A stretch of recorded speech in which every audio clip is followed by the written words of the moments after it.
everybody. Thanks for joining our podcast, The Stamp of Approval. You know, during the pandemic, I'm providing many podcast episodes with a variety of the very best professionals in their business to help you navigate your life during these very uncertain times. You know, you're going to get through this. We're all going to get through this. It might be tough, but we'll make it. So create a plan for yourself and what you're going to do in your business and take action. I'm Kristin Stampini. My husband, Mark, and I own multiple businesses. In 2017, we opened our virtual assistant business where we help small business owners hire, train, and staff administrative assistants at a very affordable price. We also have a real estate business. We have a real estate team, and we also just opened a real estate brokerage. So my real estate career actually began during the financial real estate crisis back in 2007. You know what? I was personally bankrupt and broke. Okay, so I've been through this. I know how to get through this, and I thrived through the times and actually built $1 million real estate team during those times. So this year we did open our real estate brokerage, and we also have an investment company, and I'm a real estate coach for Craig Proctor. So today I have my friend, Ruben Kazunov, and he has been in South Florida real estate market since 1990. He started as an appraiser at a large national savings bank, and in 1993, he went contract with the largest independent appraisal company in the state of Florida at the time. In 1995, Ruben started his own real estate appraisal company, which he was actively involved with until 2009, which definitely helps consumers today when you have a lender who also has done a lot in appraising. So Ruben started and grew an independent real estate brokerage with offices in Fort Lauderdale, Miami, and Sarasota. And in 2011, Ruben returned to his banking background as a branch manager for a large national bank. At the bank, he was involved in many aspects of lending, including residential mortgages, consumer lending, and small business lending. He has had several years of experience in the residential lending business as a branch manager for several large mortgage banking operations. His current position as an area manager for CMG Financial provides a greater number of mortgage programs accompanied by better service, faster processing, and great pricing for his clients. So Ruben's 20 years of experience and vast knowledge of lending and real estate industry provides the skill to achieve positive results. Ruben's well-established knowledge base, as well as his character, are the foundations of his success today. And, you know, we've been working with Ruben, I don't even know, I think 6 years. He is amazing. His team is awesome, you know, very knowledgeable, and that's why I'm bringing him today. And we're going to discuss what's going on during the pandemic and what, myths that are also out there. So welcome, Ruben. Well, thank you. Thank you so much for having me on. I really appreciate the kind words. Yeah. It's quite a time we're living in right now, right? Yes. Kind of nutty. So very important that we educate our fellow realtors, our fellow mortgage professionals, our consumers right now during this time that we're going through. That's right. And the thing is there's so many things out there that are being said that people don't know about. So I want to actually go ahead and, if it's okay, go ahead and start. And we really appreciate your team, by the way, because, you know, you have to, especially in today's, what's going on today, you have to really get with the best in the business to navigate through these times of what's real and what's not. Okay, so let's talk about one of the things that, that people really need to know is your forbearance. So if I can't afford my mortgage is one thing, but if I can afford it and I just don't want to pay it because the option's out there, can you talk a little bit about that? And how is it going to affect my credit? Is it going to affect my credit? Sure. So absolutely. So forbearance, if you need it, if you've lost your job or you lost your hours and you need it to get through, I highly suggest you take advantage of it. But just like you said, Kristen, if it's something that you can actually afford to continue to make your mortgage payments, my suggestion is that you continue to make your mortgage payments. And the reason is that, we still don't know what the end result is. We've been through this before. We've had forbearances, for example, during hurricanes, or better said, after hurricanes. And it doesn't always quite work out the way we think it does. It's not supposed to affect your credit. At the current time, though, as of today, and this may change, everything's changing daily. Yeah. If you do go into forbearance on your current mortgage, while they may not indicate you late on your credit, you would have a problem then refinancing that loan or possibly getting a new loan on a purchase, later on. It is considered for underwriting standards currently as somewhat of a modification. And then we have a grace period that we need to wait after modification. So if you go into forbearance, unless this changes tomorrow or this afternoon. Okay, so just so everybody knows, today is April 9th, 2020. Right. Okay, so I just want to make sure people know. So as of today, right. So number one, I need to make sure that my bank is going to allow me to have it, right? Correct. So, or where I have my mortgage. So don't just go and miss payments. Correct. You need to go through the paperwork. It's a full-time job, I tell people. This is a big deal. You're able to take advantage of the situation because it's necessary, but you have to fill out all the paperwork, send all the paperwork that they need, documenting it. You need to contact not necessarily your bank, what you consider your bank, but your servicer. So whoever is on that form that you get your monthly statement on, that's who you need to contact and go through the process.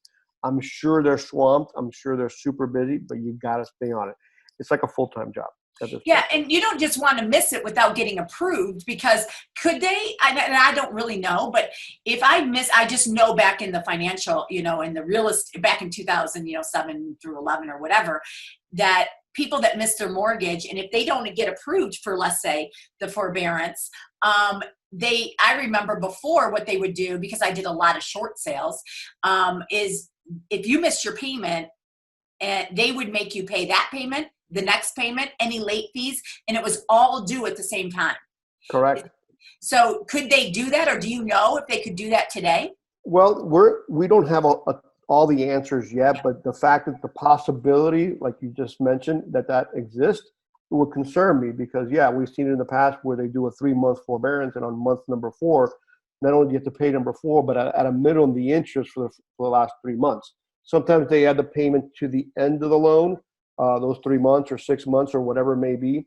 But the bottom line right now, I go back to the point. If you need it, if you've lost your job, if you're having a difficult time making ends meet, obviously it's there for that reason. Take advantage of it. If you can continue to make your mortgage payment, it's very important that you continue to make it, because at the end of the day, you don't want to add more years to your mortgage regardless. You don't want to do a modification. You don't want this to stop you from possibly buying a home in a year or two, or even refinancing, what the rates are unbelievable right now anyway. So there are other options beyond the forbearance to possibly, work on bringing your payment down. If you have a high interest mortgage now, we're closing refinances every day. If you haven't been affected with your job, as far as we can still do a refinance. The rates are super low. So it is an option. And sometimes when you refinance, you do get to push off the payment 60 days anyway. So, but even if I'm refinancing, just like getting a mortgage, I have to have my job, right? You do have to. We're definitely doing verification of employment. We will go back 5 days prior to the closing. So if it's something that you, on a purchase or a refi that you've been working on for a while, and now you've lost your job or lost the hours, it could be an issue. So you definitely have to have a job. Okay, and then you guys, the big thing that everybody really needs to know is that things are changing daily, and a lot of things, so you have to really know what's changing daily. And then some things are interpreted. So for example, the law or whatever they're putting out there is interpreted different by different people, right? So I know I was talking to my CPA a few days ago, and he was telling us, just different options that people have, and actually he'll be on here next week, and because he's got incredible information as well. But the thing is the way he interprets something is different than maybe even the way another CPA may interpret something. So you got to be real careful on who you're talking to. Make sure you're getting the correct information, and definitely like Ruben said, reach out to your servicer. It's not your bank, because your bank is, sometimes it is the bank, but it's a lot of the time it's servicing. It's not the bank that you actually went to get the loan. It's a servicing company. Then what you want to do is you want to make sure, if you can pay your mortgage, recommend you do it for many, many, many, many reasons. Okay. So don't just not pay it, or do even a forbearance if you actually can afford not to, because it could affect you. As far as if you wanted to sell your home and you wanted your credit, and it's not supposed to, but now it looks like it is. So if I do a forbearance, make sure you're doing the forbearance and that the loan is not going to be due on month 4. Okay, for the ones that you miss, that it's actually going to go on the back end, or that your interest rate is not, not interest rate, the interest, because you're still having to pay the interest. So like Ruben was saying, on month 4, because if it's 3 months that they're allowing you to not pay your mortgage, that on month 4, it's not going to be your mortgage payment plus 3 months of interest. So know exactly what you're getting into if you're going to do a forbearance, and make sure that you're approved through the servicing company or whoever has it. All you got to do is look at your statements that come in the mail, and it'll tell you right there who the servicing company is to call. Right. Sure. And then now you're saying, though, that because what happens if I own a property and I really was planning on going ahead and selling it and wanting to buy something else? Obviously, I want to wait a little bit. Okay, is now if I want to put my mortgage, doing a forbearance, is that going to affect my credit, and is that going to affect me from actually selling my home and buying a new home? So it should not affect your credit. I mean, but remember, when you do a mortgage loan, there's a lot of factors beyond credit that are important. And when you're doing a mortgage loan, there are current rules that if you have done a modification or a forbearance within a 2-year period, then you're not eligible until that 2 years is up for a new loan. That's currently how it is as of today. Like I said, this may change because there's a lot of softening going on with the government and what they're allowing us to do.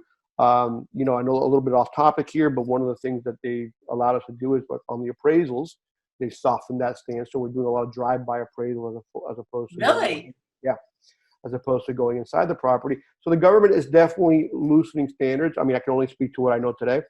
Yeah. But as of today, again, my suggestion is if you can make the payment, definitely make it.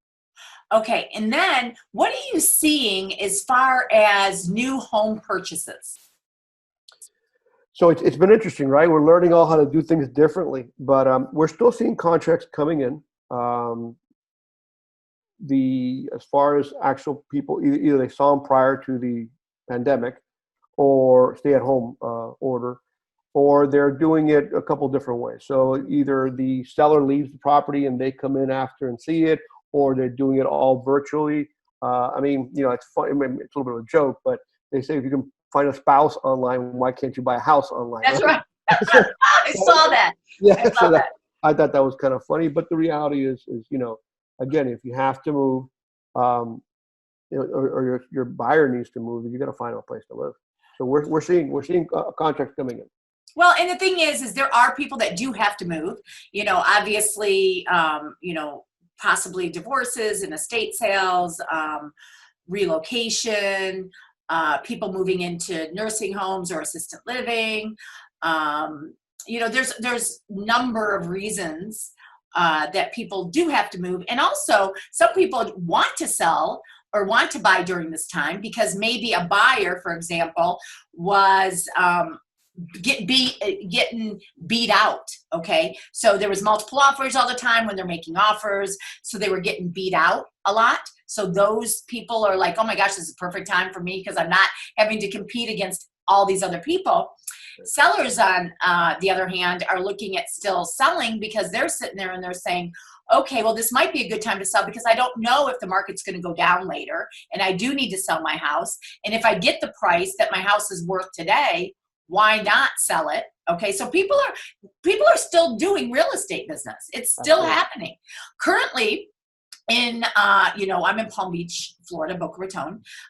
What I'm seeing is basically in March, it went down about 9%, 9.3% as far as closed sales, but prices are still holding strong. So, just from the past, what we've seen in when we've gone through other, recessions and things like that, from 2001 to where everybody was scared and didn't want to buy anything because they didn't know what was going to happen, right? If somebody else was going to bomb us or whatever. And then obviously the financial crisis in 2000, it started in really 2007 or right around there. We did not see that. The financial crisis, you definitely saw the prices, especially here in South Florida, went down. Okay. But the other things that have happened, if you go back and look at history, they didn't. So we don't really know what's going to happen, if it's going to affect prices. This is still a good time to buy and sell real estate. And as Ruben's saying, people are still you aren't seeing a huge drop in your sales right now. We're seeing, obviously, like you said, 9.3% less in closed sales in March. We're expecting some changes. Like I said, I've been in the business forever. I went through Hurricane Andrew. Oh yeah, Hurricane Andrew, absolutely. And I remember that was in August, and we thought the world had come to an end in September. And prices by December were back. As a matter of fact, because there was less inventory, prices went sky high come December. Only a few months later. Yeah. Same thing happened, after 9/11, where for a short while people didn't want to live on the top floor of the buildings. Remember, I don't know if you remember that stuff. Because I wasn't in real estate at all. Okay, so yeah. So during 9/11 that happened, and obviously more recently the financial crisis, where we've come a long way. Back then in 2007, 2008, underwriting standards were not where they are today. And for the majority of the homes that we lend on and that you sell, most of them are primary residence. People are living in these homes. And if they're investments, they already have tenants in there. Back in 2005, 6, 7, that led to the crisis, you had people buying 5, 6, 7 properties at a time, and they were vacant. Yeah. So, of course, those were the first to go into foreclosure or short sale, whatever it may have been, which brought the prices down. Well, and you didn't even have to verify that they had jobs. Right. It was they call them the liar loans, right? The NINA, no income, no asset loans. They're called liar loans. And we were lending at 125% of Yeah, that was crazy. Crazy. That's when I came into this business during those crazy times. Yeah. So we should be in better shape because of that. I mean, we will. Obviously we don't have a crystal ball, but that was a financial crisis real estate. Okay. This is not at all. So we're not seeing prices come down right now. We're not seeing on April 9th, 2020, prices are staying very stable right now. Okay. So tell me about interest rates. Interest rates, so this is a good time to refinance, right? Or yeah, if it makes sense, yes, it is. Absolutely. Okay. And interest rates, tell me about interest rates. How are they doing? So they've been low for the last 3 years. So it's a great time to buy, whether it's today or 2 weeks ago. I mean, the rates are still very low. It's like the stock market, right? You're never going to buy a stock at the lowest and sell at the highest. The rates are kind of the same way. They do move constantly, especially with what's going on right now. A couple of things happened beyond the coronavirus. I mean, we did have an issue where the oil prices really started the process of bringing the interest rates down when the price of oil really, with the whole issue with Russia and Saudi Arabia, started bringing money back into the U.S. and buying the bond market and bringing that price and yield down. So as international money started flowing into the U.S., the rates came down, and then obviously coronavirus just made it explode even more. So rates were significantly lower probably about 3 weeks ago. Yeah. Then banks and lenders didn't know what was going on, and they kind of raised them a little bit just because they couldn't handle the business. And things have settled back down, but they're still excellent rates. I mean, we talked a little bit about this yesterday, Kristin. As a realtor or even as a lender, we're not economists. I'm not trying to predict what's going to happen. The rates are low. Our job is to get people in homes. If we focus on that Mr. and Mrs. Smith or Mr. Johnson, or whatever their name may be, need to move. And the rates are good. It shouldn't be an obstacle. And the programs are still out there. There are some lenders that have changed their underwriting guidelines for certain products. At CMG, we're a national lender. We still are doing FHAs down to 580. We still have jumbo loans. Again, there's less of them as far as products, but they're still there. Some lenders do not have, they've raised their minimum scores on FHA. But the bottom line is the liquidity is still there for us, and the rates are still low enough that we should be able to take care of any of your customers. So credit score, you said there's still things out there at 580 credit score? We can do an FHA loan at 580 today. An FHA loan. Okay, and then what are the rates today? What are they ranging about? And obviously, hold on, I'm sorry. Rates, guys, just in case you don't know, it has to do with a lot of different things. Obviously, credit scores, so that's why it varies, okay? Right, it does. A credit score, type of property, investment, for example, you're going to pay more on an investment than you are on a cash-out refinance. You're going to pay more on a cash-out refinance. You're going to pay on a regular refinance. You're going to pay more on a refinance. You're going to pay on a purchase. So it has to do with so many. But the rates are definitely good. They're still in the 3s and the 4s, depending on the situation, right? It is kind of a funny market where you for many years points were part of the process, and for the last 10 or years or so, lenders don't charge points. What's happening now is that a lot of lenders are starting to charge points, and you're getting more bang for your buck. If you pay a point, you used to get about a quarter off in rate. Well, now if you pay a point, you're getting significantly more. So again, this is something to get with your mortgage professional and see what works best for you. The rates could be, sky high this afternoon. We don't know. It's constantly moving, kind of like the stock market, but they're low, and it shouldn't be an obstacle for anybody to get a mortgage at this point. Well, and then a lot of people say, I don't know if I should buy now, and prices are going down and things like that. And the thing is you have to look at it. First of all, you're probably paying somebody else's mortgage off right now. And then as far as prices, if the prices, let's say they go down 5 or 10% or whatever, the rates will go up. So they adjust. Okay. So will you be really losing per month? So for example, if something is $25,000, if a home that you buy is $25,000 more, you're looking at about, what do we say, 120, and it just depends, but around, let's say $125 a month, okay, that you're going to pay because of a $25,000 price difference, okay? Right. But the rates are usually going to adjust. So I definitely would not buy thinking that the homes are going to crash like, the prices are going to crash like they did back in 2007 in that time, because I absolutely do not think it's going to look like that. Not here in Florida. Okay. We don't see it. And again, we're not in a financial crisis, and it's not the same. Okay. Right. Now we've had an inventory problem, honestly, yeah. right? We've had an issue with inventory. That's right. And, I always tell people we got two things that really affect us here in Florida. We have a beautiful Atlantic Ocean on the east and the Everglades on the west. So there's nowhere to go but up. So you're starting to see all the condo building, but the reality is there's not a ton of land for them to build anymore. So that's right. As long as inventory is in check, prices shouldn't really dive. That's right. And the other thing is I was looking at, I'm always studying the market, and our closed sales in February over last year in February were quite a bit higher, like 10+%.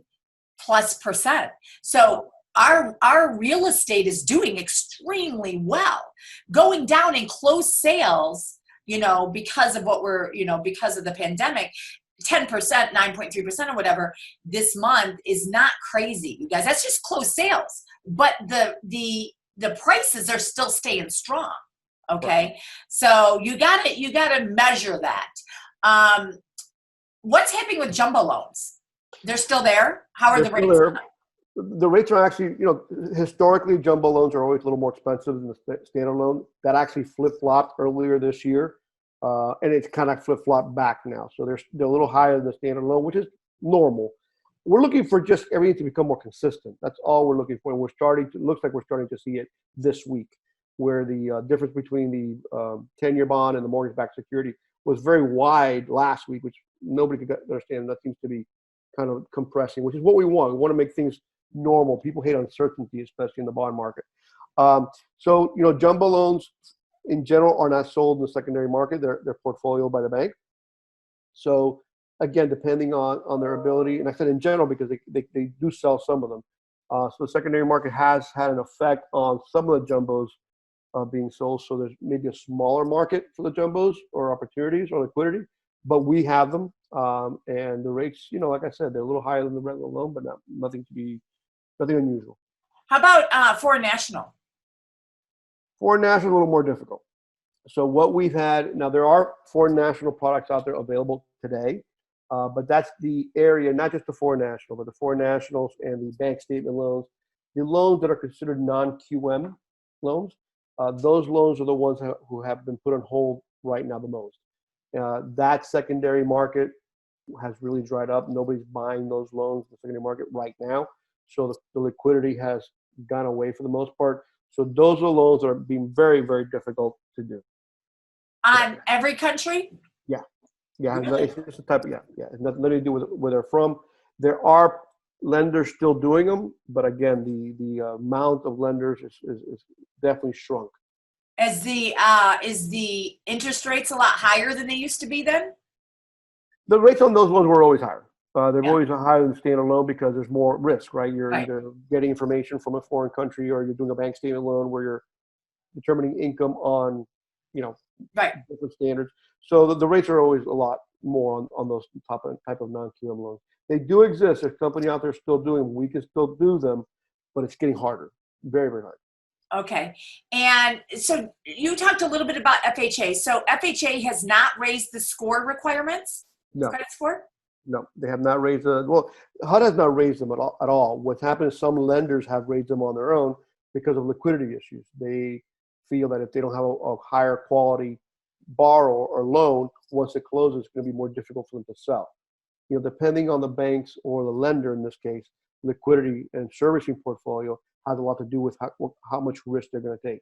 At CMG, as of today, we're still doing FHA loans down to 580. Okay. And then are refinance rates, and are they higher than purchase rates?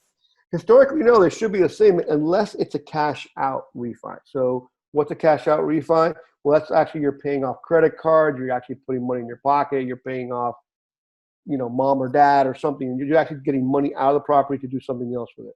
On a rate and term refi, you're just refinancing your existing mortgage obligation and any cost involved in the loan.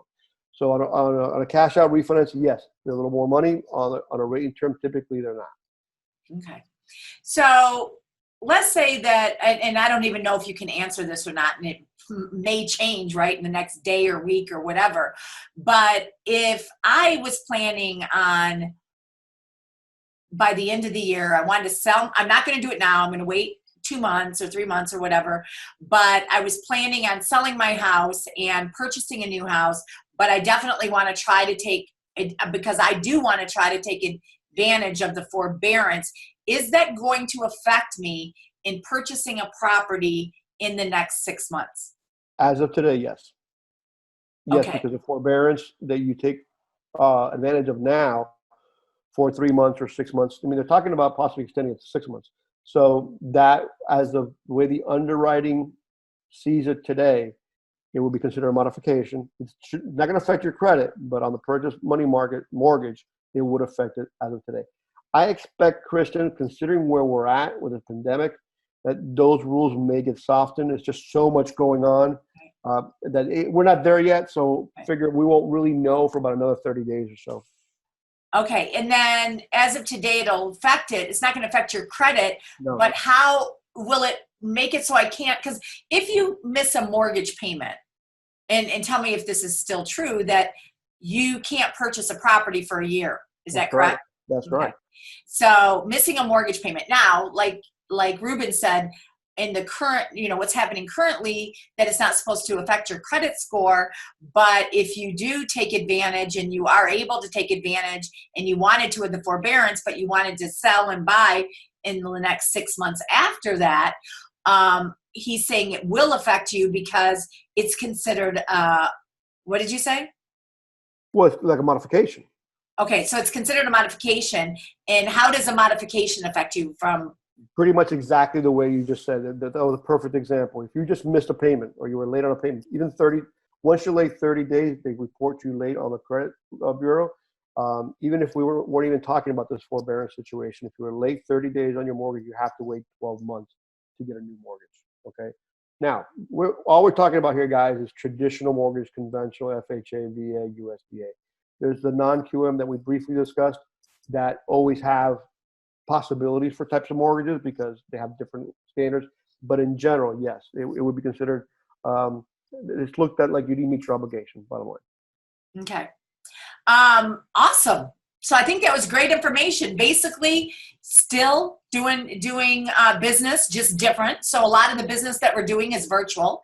You know, here in Florida, we are real estate is essential. It's considered an essential business. A lot of it's done actually virtually.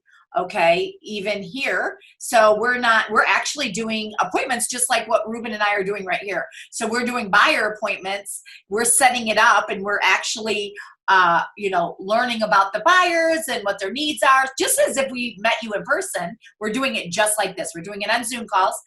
Actually getting you approved for a mortgage, okay, and talking. Now, obviously, if you have a job, you obviously can still get approved. And even if you are going to wait a few months, and let's say you just got laid off for, let me ask you this. So let's say I've been at this job for 5 years and I just got laid off for whatever, let's say it's 2 or 3 months.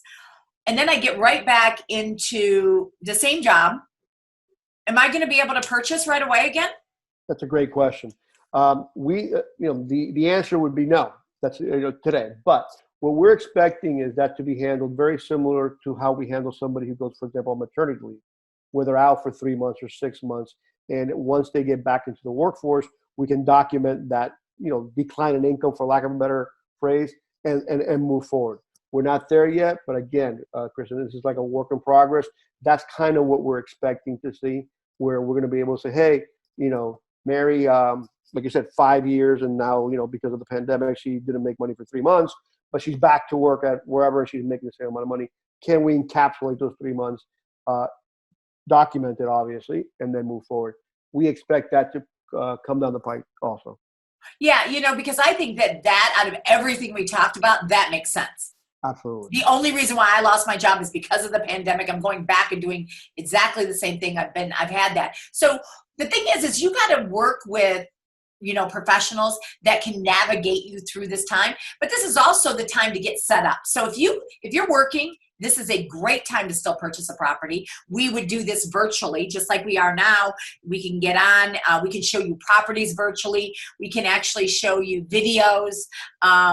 You can still, depending on if it's vacant or not, you can still walk through a property. We just can't, we have a lot of things that we put together because of COVID-19. So we have processes and systems to make sure we keep you safe, which is what's important. But people are absolutely having to still buy. And even people that want to still buy, there are people that are like, oh my gosh, this is a great time to buy a property because I'm not up against all those people that I was up against before. And there's not multiple offers on this and, and things like that. And sellers, it is a great time to sell too, because this is the time that you can look at it and say, first of all, people who are out in the market are serious about buying. Okay.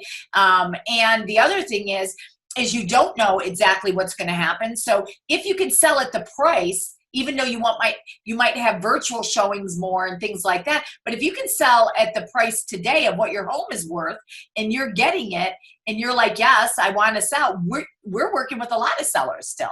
Okay. So the market is not crazy. It's not stopped at all. And we would love the opportunity to help you and navigate and work with Ruben and helping you find out exactly what you can be doing today. If you don't have a job, we can still start you on the process because we can still look up everything to find out if you need to be tweaking things or like this is the perfect time for you to be working on, different things that maybe need to be done in your credit. Right, Ruben? Great time. Exactly. Great time, So especially, beyond credit, obviously, if you haven't filed your 2019 tax returns, we can have a discussion about where you want to be in 3 months or 6 months or whatever it may be. But now's the time. I mean, we're home, we have time, and we always complain that we don't have enough time, but now we do. yeah, so this is the perfect time really to get set up. So if you have a job, this is the perfect time to buy because you're not up against nearly as many people, especially if you're, a first-time home buyer and things like that. In where where you're in a market that there are multiple offers that you're up against all the time. If you have to buy and sell, of course, and then if you want to buy and you want to get set up, we can help you go through that process right now. We can start showing you even homes virtually. We do it all. There's a lot of videos in 3D, and so it feels like you're inside of the home anyways. Again, we're not seeing crashes in prices, or we don't expect it to be crazy like that. Again, it's just slowed down a little bit, not a crazy amount. How about, let me ask you one more question. If I am renting and I know I'm going to purchase a property and I know that I can take advantage of not paying my rent, do you know if that's going to affect me into possibly not being able to purchase a property? Yeah, it can, because if you're currently renting, we always do a verification of rent from your landlord. So whether you're renting from a community or you're renting from an individual, as lenders, we do verification of rent. So it's important. If they give you a rental forbearance, which there are large, communities that are doing that. It probably won't affect you as much as the mortgage right now, but again, it could affect you because we do need to verify 12 months of rental payment. Okay, so you'll call up and you'll make sure that people have paid their rent and talk to the landlord. Usually it's done electronically, but yeah. Yep. Okay, so you definitely want to still, if you're looking to buy, at all this year, you want to definitely be paying your rent if you can. Now, if you can't, that's a totally different story, okay? But if you can, what we're trying to say is there are programs out there if you need them. But if you don't need them, we highly encourage you to continue to pay rent and mortgage, right? Correct. Absolutely. Awesome. Thank you. I hope that Ruben and I helped all of you out there. If you have any questions, of course, you can get a hold of me at 561-221-2292. And Ruben, how can people get a hold of you? My phone number is 954-661-2790. Awesome. Thank you to our listeners. Everybody have a great day. Bye. Thank you.